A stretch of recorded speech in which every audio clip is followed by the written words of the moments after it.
Yan! Kamusta mga kameta? Ito na. New month na tayo, new month, October. Isa pang bear, malapit na. Ilang bear na lang, magiging December na at Christmas na, guys.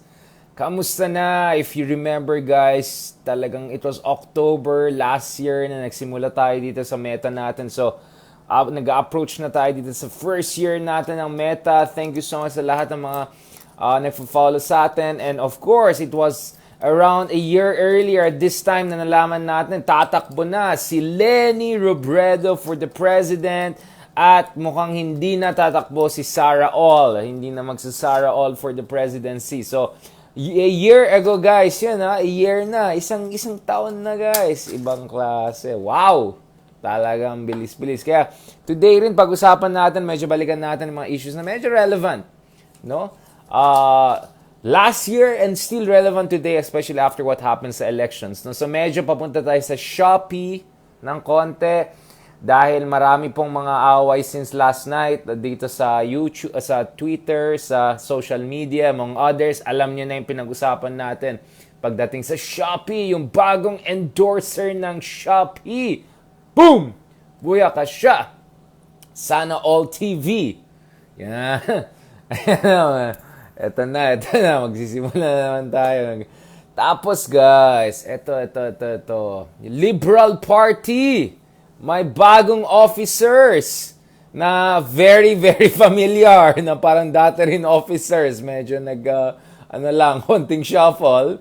Ang tanong, kamusta ng Liberal Party? Saan papuntang Liberal Party? May future pa bang Liberal Party?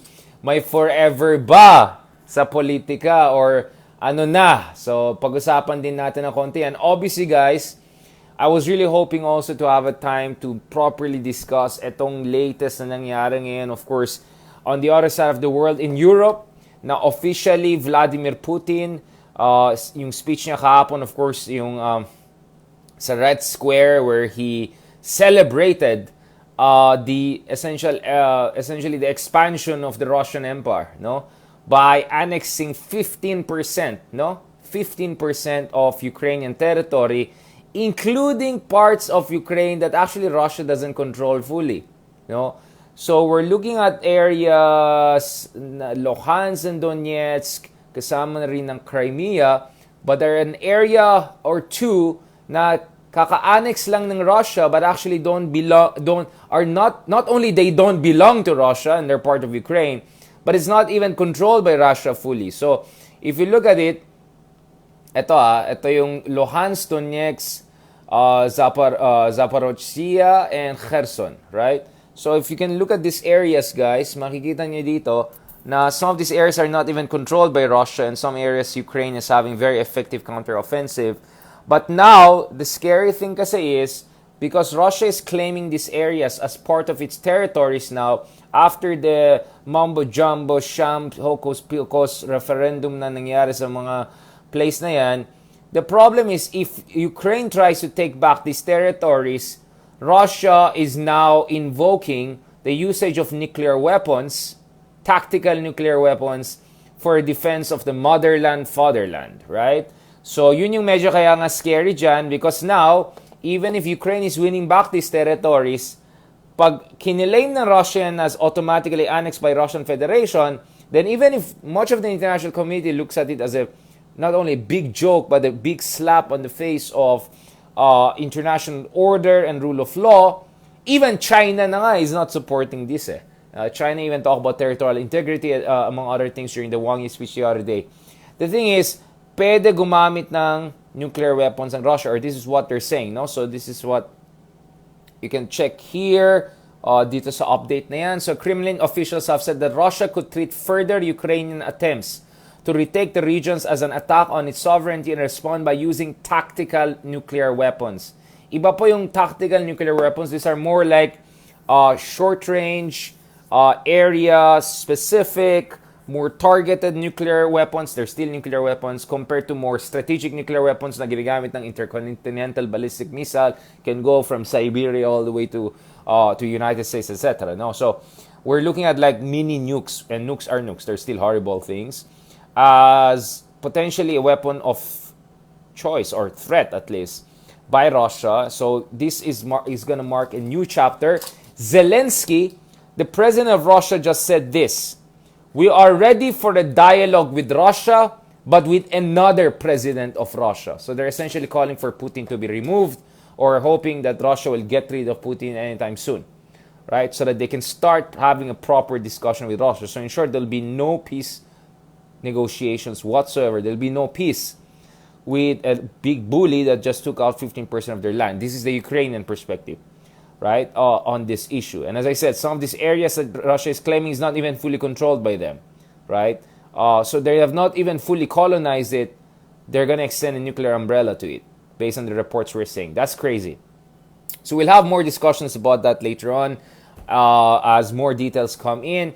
Today, gusto kong balikan ng konti. Talagang ganyan tayo mga kameta, di ba? We cover a lot of grounds when we do our meta. I know someone would say, let's just focus on one, etc. But my point is like, there's some issues that I want to touch on a little bit, but I want to leave it for a proper lecture and discussion later on. And then there are other issues na baka laos na by midnight, so kailangan natin patulan yan habang yan pa. Now, some journalist / influencer, whatever, okay, wanna call it. So, nagalit kahapon yata dahil daw ito sa Shopee boycott trending efforts na mga supporters ni former Vice President Leni Robredo, is of course now a private citizen, and yet she's still being attacked by all of these trolls, mga walang yung tao na yan, na ginawang business ang hater life kay Leni Robredo na private citizen na. Anyway, ayon sa itong journalist / influencer na yan, right? Hindi maganda itong boycott na yan. It just shows bitterness, etc. Dun sa parang something like embarrassing talo na nangyari earlier this year, etc. Now, again, I'm not gonna go name calling, etc. or hindi ko patulan directly, but let me say a couple of things on this issue. Now, obviously, whenever we make choices, we also have to take into consideration the interest of ordinary employees. But as much as you want to blame the consumers, the also question is, when a company hires a supposed endorsers who is extremely polarizing, they also have to think about potential consumer backlash and also how that affects their employees. So as much as you want to put the burden also on consumers to also think about yung kapakanan ng mga ordinary employees ng isang kumpanya, you also have to put the responsibility on the people who should be thinking very carefully about what values their endorser should represent, right? Or when they choose an endorser, what values he or she is going to represent, no? So obviously, when medyo, ito yung Shopee, medyo ganon, and then there was some clarity about who's going to be their new big endorser, of course, that created a backlash because this certain person was very much not only patago, but all in support for the son of a former strongman who also happens to be our president right now, right? So there was a backlash. So there are a couple of things there. So I said one of the things is, of course, dapat always tinitake into consideration kapakanan ng mga ordinaryong employees of any company. That goes for the consumers to a certain degree, but that also obviously goes, guys, that obviously goes also to those who make decisions on who's going to be their endorsers and what values it represents. Yes, I went from Russia to Shopee. Yes, totoo yan. Okay, ganyan naman talaga tayo sa meta. Dahil sabay-sabay nangyari yan because there's an international element, there's a domestic element. Alam mo naman tayo, we cover all of them. My job is to cover international affairs, but bilang isang mamamayang Pilipino, of course, may pake din tayo sa ating bansa. So I also made this point very clear. My freedom, may karapatan din ng mga consumers to make their choices, their consumption choices, based on personal, moral, and even political values. So yes, naniniwala ako na mahalaga talaga na we don't reduce life to politics.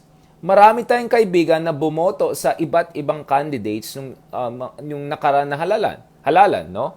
And some of them even said things or supported certain values or candidates that, in my opinion, is not the most optimal for the country or doesn't reflect very well on their personal convictions, values, and even personal conscience. But hindi yan naging sagabal sa aking, in my interest to reach out to different people and have conversations with them, right? So ako, personally, of course, I try to make sure politics doesn't get in between me and other people who I believe I have to have conversation with. We have to continue engaging with each other. So personally, yan ang stance ko, right? But, naintindihan ko rin yung ibang tao na who make consumer choices based on political values, convictions in life, and moral values they have. So if they believe a certain product or a certain endorser of a product contradicts the moral values, the convictions in life that they have, or spiritual values and priorities and principles they have in life, then choice nila yan, di ba? Then choice nila yan. Anyway, marami namang consumers dyan, marami namang produkto dyan. So I think in the same way na it's good sana na we don't politicize things too much, wag tayong toxic masyado. Wag rin natin pagalitan mga tao if they want to make choices based on their political convictions. In fact, that's why we have what you call consumer boycott phenomenon in much of the world. So for instance, nung nalaman na Nike, for instance, uses supposedly slave labor, or that products coming from Xinjiang used by some big consumers are using slave labor or forced labor, then totally the consumers have a right not to buy from that brand or to pressure and pressure that brand to change its position so that they don't use slave labor or contractors that use questionable working conditions, right? So the consumers have power, and the consumers have to use that power not only to satisfy their own personal needs and preferences, but also to encourage companies to reflect the best possible values. As I said, that happened with sweatshop concerns, with slave labor concerns, allegations of course, etc. And so the point is, of course, hindi yan uso sa Pilipinas masyado because we're still not a fully consumer society and we're not super advanced in terms of our political conviction debates. Nonetheless, we're seeing some green shoots of consumer boycotts driven by political consideration and values here. And for me, that just means the Philippines is entering the same world and phenomenon. And maybe this is a way by consumers, it's their choice, it's their freedom, to express discontent and anger. But I think it's also, so again, as much as I don't want lahat na lang pinapolitika, because maraming pwedeng magandang mawala dyan, the opportunity to reach out to the other people, baka ma-hurt yung ordinary workers, etc. I think it's also up to the company, the choices that they make in terms of the endorsers they get and the kind of values they want to project, right? Marami naman pwede mag-endorser dyan. Marami naman magaling dyan. Marami naman dyan. Okay. Anyway, so to push this only on the consumers and their free choice on where to shop and what they want to shop and what political values they want to see in where they shop, then, so be it. I mean, let's be honest. Hindi ba nung binubuli tayo ng China, they were pushed for boycotting China products? Obviously, that's a little bit difficult because a lot of products are made in China. But you could actually narrow it down to products made by China. So iPhone may be assembled in China, but it's not the same as Huawei, which is really a Chinese brand. No. So again, I'm not saying that's boycott it. I'm just saying this is the level of discussion we're seeing. So I don't know. Ako lang, if that's the way people to express their discontent, then that's their choice. But as I said, personally, gusto ko naman tao, as much as possible, we don't let politics to get in between us. Because gusto ko naman tuloy-tuloy yung discussions natin and our ability to learn each other, understand each other, and grow together as a country. And hopefully one day, we'll all be mature enough to make the right choices for our country, for our political leadership, for ourselves, right? Lahat naman tayo may ganyan problema. Now, let me go to the other issue which has been also trending since last night and all. And that's this announcement that, parang tuloy ang Liberal Party, tuloy ang So, Liberal Party of the Philippines had a new new elections, they had the new leadership, etc. So, syempre marami sa supporters ni Lenny. Oh, speaking of Lenny, by the way, of course, there was something about embarrassing, kakaiya, or something like that. Let me just be absolutely clear about this. Lenny faced so many odds that I'm not even going to go into it. Now, you can look at the reports by international observers talking about vote buying, other irregularities, etc. I'm not going to even go there, right? Alam niyo na yan, you can research on your own.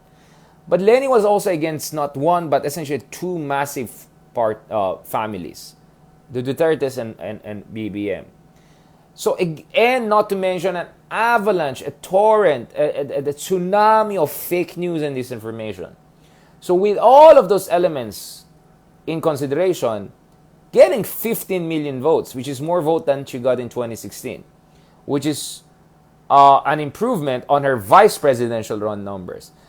Getting 15 million votes against all those odds, there's nothing to be ashamed about it. There's nothing to be ashamed about it. In fact, that 15 million shows how much potential Lenny has had.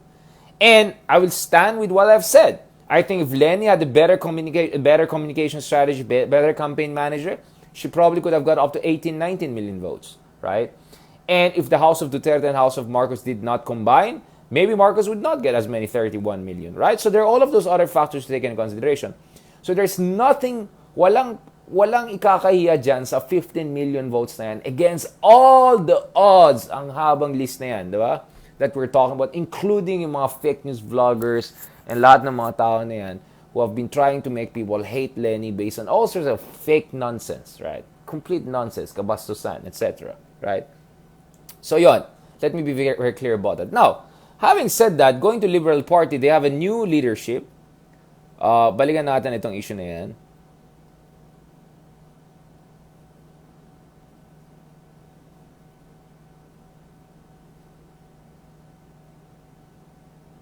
Kalmada lang tayo. Nag-Russia tayo, tapos nag-Shopee tayo. Alam ko, medyo nawindang yung iba dyan. Sir, how did we go from Russia to Shopee? But yan ang ginagawa natin dito. We're making sense of the latest big developments. And then hopefully, once we have time, hopefully we'll allocate specific time to discuss these issues in detail. But at least we have to have a preliminary analysis habang mainit pa yung mga issue na yan para naman ma-digest natin itong mga developments na yan in the best way possible. Alright? Ito. Ay, wait lang. Sino presidente? Sino vice-presidente? Yan. Sarah Duterte. Andrew E. Si Andrew E. na naging talent ng All TV. Ito. Ayan. So, at Liberal Party of the Philippines, LP, no? Ito yung favorite ng mga fake news friends natin na parating in-attack tong mga Liberal Party. They blame them for everything, even if, Liberal Party si Erap, Liberal Party si Arroyo, Liberal Party si... Okay. Ito, may new election ang Liberal Party. Na-elect si Edsel Lagman, a very, very articulate, brilliant man. Albay 1st District Representative Edsel Lagman as new party president, while former Senator Francis Pangilinan is the new chairman. So, ano bang ulit, parang ganun na rin di ba? Yun din ang position niya dati, di ba? So Lagman succeeded former Senator and defeated 2022 Vice Presidential candidate Francis Pangilinan. So Pangilinan was the former president, but now he's the chairman. So it's like, from president to chairman, parang, okay, that's a lot of change, apparently. Ayon kay new president of Liberal Party, Edsel Lagman, we shall relentlessly sustain and enhance the party's enviable legacies of democratic liberalism, respect for the rule of law, protection of human rights, good governance and accountability, progressive taxation, campaign against authoritarianism and despotism, and genuine people empowerment. We look forward to the 2025 midterm elections and beyond. Babalik tayo, we're all back. We'll be back. Okay. Ayon naman kay Pangilinan, who went from president to chairman, okay, we're standing, we're alive and kicking. Despite adversities, the Liberal Party remains steadfast in its fight for democracy through its liberal principles. Today, we have over 400 elected officials and over 10,000 non-politician members. This is a considerable feat given the very limited budget and logistical challenges brought about by pandemic and the hostile political climate, having been in the ranks of the opposition since 2016. All right. And then the other officials are Executive Vice President, former Quezon City 4th District Representative and House Deputy Speaker Erin Tanyada. Chairman is former Senator Francis Pangilinan, who was the former President. Vice Chairman is former Quezon City 6th District Representative Kit Belmonte. Sixth Secretary General is former Ifugao Representative Teddy Bagilat. So this is a elevation for him to Secretary General, and National Treasurer is Oriental Mindoro 2nd District Representative Alfonso Umali. Alright, so ito po yung mga bagong members ng Liberal Party, alive and kicking daw, happy sila, etc. Now, okay.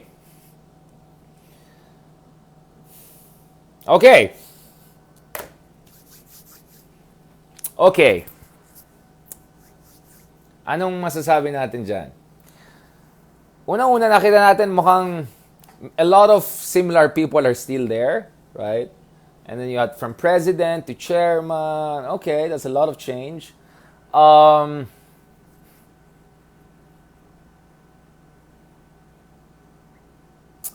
kaya masabi natin? Ito na lang. Liberal Party was the ruling party more than 6 years ago, right? Liberal Party is one of the longest lasting, if not the longest lasting, along with Nationalist parties in the Philippines. They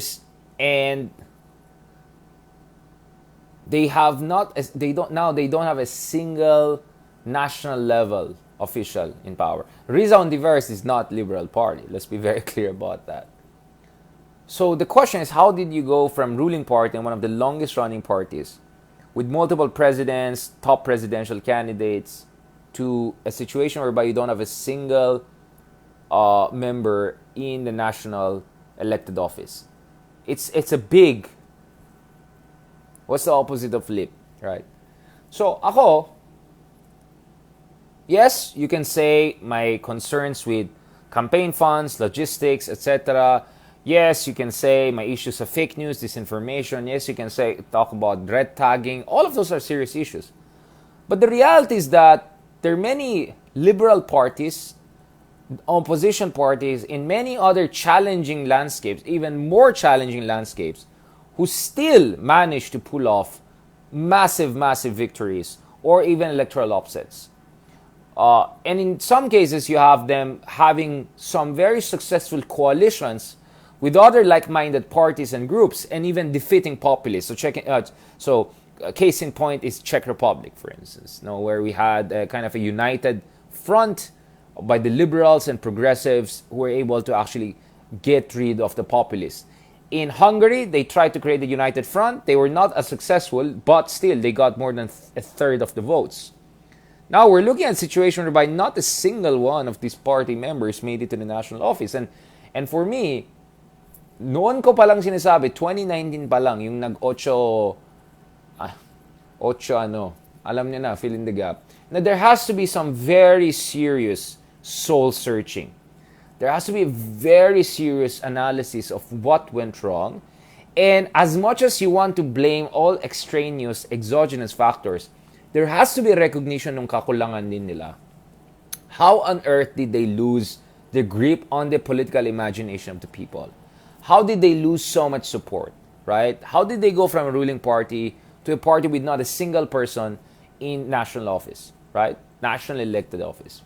That's a big transition, guys. That's a big transition.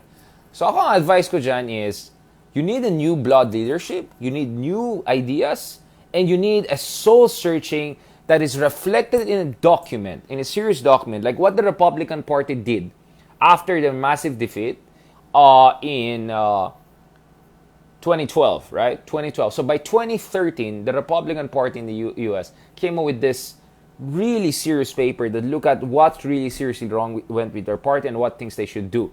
Now, the rest is history because Trump comes in and does his own entire different thing. But the Republican Party, which was on the throes of extinction in 2012, in 2022, they are on the verge of reclaiming the entire U.S. legislature. And they are positioning themselves for the presidency in 2 years from now, right? And who knows, they might have a chance. Even Trump might have a chance, right? So, my sense is it behooves the Liberal Party to have a proper soul searching and have a document, a proper study, detailed study, objective study that looks at saan naman sila nagkakulang, saan sila pwede mag-improve.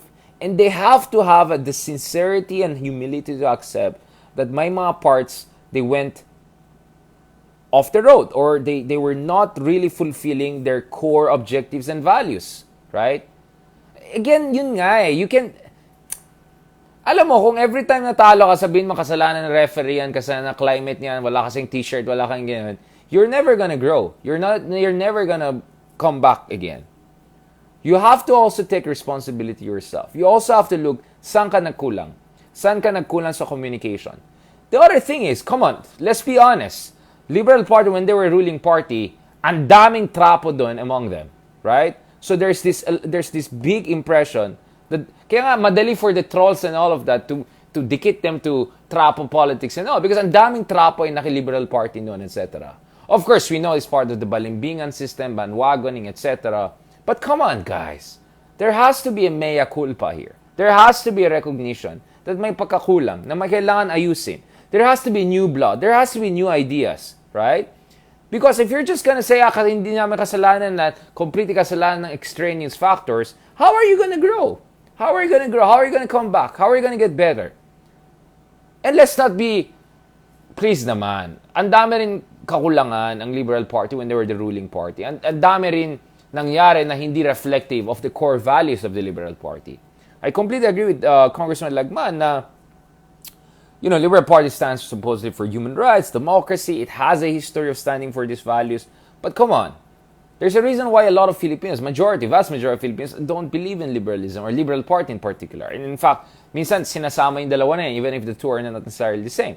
So something also may pagkakulang kailangan ayusin So yun ang dapat makikita ngayon. Anong gagawin nyo to come back stronger and better? Just not alive and kicking, but actually alive, learning, admitting mistakes, moving up, getting better. And then so you can go somewhere. And then you have to communicate it out so that the Filipino people can see that you're actually accepting your shortcomings, you're improving yourself. Because if you're just going to go out there and just blame the voters and blame the universe and blame everything like that, you're not going to grow. You're not going to come back. Right? You're not. So, I know there's some people that would just want to blame everything else. But there has to be some mea culpa element. Especially because we know when the Liberal Party was in power, there was so many things that didn't go right. Right? There were so many things that did not embody the values the Liberal Party stood for. Okay, nakikita ko na wala na kayo ng gana dahil, which says a lot, right? How to make the Liberal Party exciting again. How to make them cool again. How to make them great again, right? What is the roadmap? Any roadmap will have to reflect on past shortcomings. That is the way forward. So again, dun sa mga henyo, sa mga walang kwenta na dikit ako sa isang party or whatever, like, don't be ridiculous. You can see I'm criticizing all camps here, right? I went from Russia to Shopee and now Liberal Party, etc. Because ang ginagawa po natin is we're looking at the big picture. What are the shifts out there? How can you make the most out of the tectonic shifts in the broader geopolitical landscape, in the broader political landscape, and how can we build a better future for our country, for our world? Yun po yung ginagawa natin dito, pagdating dito sa ating mga metas. All right? So, thank you so much, guys. I really appreciate your efforts to join us. I know medyo late na, lampas 8 p.m. na, magdi-dinner na tayo dapat. Ayan. So, I hope na hindi kayo nahilo na I covered so many different grounds, but all of these issues are very relevant, each of them on their own terms. And God willing, when we have time and opportunity, etc., we'll discuss these things in more detail and also with our guests, right? Hopefully, we'll have more guests and discussions in the coming weeks and all. And also, hopefully, mas-set up natin yung more interactive platforms, no? Para mas lalong bongga yung mga discussions natin dito sa ating meta. So, thank you very much, guys. I know some of you ay hindi kayo natutuwa sa some of the tough love, cariño brutal I give you, but we have to do this. We have to do this. Because if each of us just listen to our own fan base and all, we're not going to learn anything. We're not going to move forward. If you just sing to the choir, right, you're going to miss the whole picture, right? So, yun po yung kailangan natin dito, no? So, it's not only PR, It's also really recognition of some huge shortcomings and how seriously you're going to overcome that. You have to project that in your new leadership, in your policy orientation, in your civic engagement, in bringing new blood, new ideas, and mea culpa. You really have to have a mea culpa moment. You have to accept you have had shortcomings. All of us have. And clearly, the past 6 years in our show that there's a wellspring of resentment against actual shortcomings. And of course, that was weaponized by trolls and forces of, alam nyo na, fill in the dark. Fill in the gap. Fill in the blank. Ay, wala na. Wala na. Wala na. Finish na. Alright. Thank you so much, guys. I really appreciate it. Thank you so much for joining us. Let me thank you. Thanks sa lahat ng mga suporta sa akin. Sa atin. Riz Annie, thank you so much. Ja Brillantes, Zaki Sofia, Tony Perez, Vicky Chan, Paul Lennon, thank you so much. Ja Brillantes again, Lovely, Junior Joyo, Jenna Papa, thank you very much. Maria Esmeralda, as always. Yan. Uy, wag niyo ako support niyo ako, patronize, char. Magnolia Zoleta, thank you very much. Katrina Paladin Freyas, as always, thank you so much. Kay Emma Lagula, kay Christian Joy Cruz, kay Mitch Tengcho, yan. Kay Noemi Tablate, kay Ma'am Jocelyn Lumberry, as always. Michael Uy, and Ma'am Mercy. Thank you so much dun sa mga support niyo, sa mga stars niyo, dun sa mga nanonood sa atin. I really appreciate it. Ito na, alam ko, guys, may class ako kanina. So, 4 to 7:30 class natin and all. And then I had to finish some articles and all. Dahil sa, alam nyo, nag-meeting din si General Faustino, D&D officer in charge natin with Lloyd Austin ng United States in Pentagon. So there was a very serious meeting in Hawaii, and that has huge implications for our alliance. So as you can see, dahil sa aking trabaho, I have to follow all of these things simultaneously, and I have to give commentaries and write on them. So sabi ko, isingit ko pa to bago matulog kayo sa akin, alright? Or bago mawala na kayo, kasi pa weekend na. So guys, I hope you're gonna have a good time, good weekend. God bless you. Thank you so much for everything, and have a blessed Sunday with family and loved ones. Thank you so much for all your prayers and love, for your support, for your stars, for your comments, for just patronizing us. Thank you for patronizing. Wag boycott, patronize. All right? Thank you so much. And again, I hope comes a day whereby hindi lahat ng bagay ay nare-reduce lang sa kulay ng politika. All right? I hope we go beyond that. And love of the country, love of the people, love of a better Philippines will be the predominant force, right? Shaping our interaction with each other. Yun lang. Kasi alam ko marami sa supporters natin dito, they voted for different candidates, and it's okay. Wala naman tayong dito partisanship Now, of course, I elect some candidates, some side with better than others, but wala naman perfecto sa kanila. Lahat naman sila may pagkakulang, right? Not the same level, but still. Right? So, yun lang. I don't want to get down to that thing. Alright. Thank you so much. God bless, guys. Have a good day. Enjoy your dinner. Spend time with your loved ones. And please, take our constructive criticisms properly. Hindi ako dito para mang-light or etc. It's just my advice. It's just my little piece of love. Alright? Minsan, medyo karinya brutal. Minsan, karinya lang. Alright? Muchas gracias. Todo. Alright? Adios. Hasta pronto. Thank you very much, guys. Talk to you soon. Have a blessed weekend and blessed Sabbath day tomorrow. God bless.